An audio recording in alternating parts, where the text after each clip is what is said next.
Heta niha gelek cîwarên Kurdan talan kirine, vê carê dixwazin herêmeke din talan bikin. Kîja herêm? Herêma Qulpê. Ku dere ev? Zozana Hesendin a Qulpê. Li wê derê 6 gund hene, dor 6 gom hene.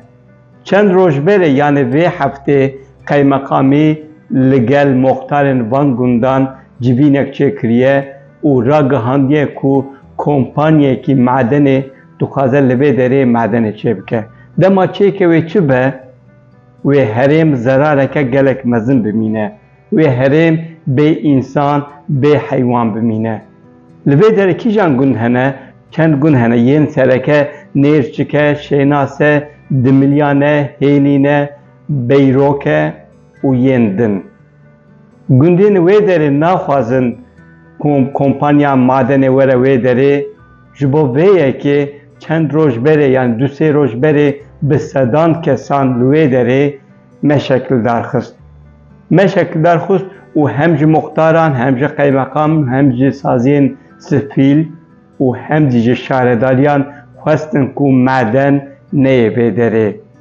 Yek ji wan wisa dibêje dixwazin xwezaya me talan bikin.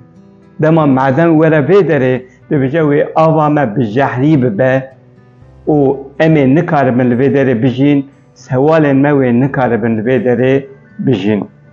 Çi dibêje? Mînakek wisa dide. Dibêje li ser çemê pasûrê bendavek çêkirin, wê bendavê bandorekî gelekî mezin li xwezayê kir. û mînakek wisa dibêje 10 cûreyên masiyan hebûn, lê anha cûreyekî jî di wê bendavê de nemaye. Ev Zozana Hesendinê zozanekî gelekî xweş e, hewadar e û gelek însan û gelek gund, gelek sewal jê feydeyê dibînin. Mêşvan li wir diçin mêşan datînin hûngivê berhev dikin. Dema kompanya madenê here wê derê êdî wê li wê derê hûngiv neyê hilberandin. Li wê derê karê sewalvanî tê kirin. Bi hezaran heywan li wê derê ji çêreya wê derê fêde digirin. Lê dema maden here wê derê ev jî wê têk herin. Ne ev tenê, ava wê derê ji bo gelekî gundan çavkanî û dema maden here wê derê wê ava wê derê biçike, bi jehrî bibe û ew av wê nikaribe feydeya wê ji bo însanan, ji bo sewalan û ji bo xwezaya wê derê hebe.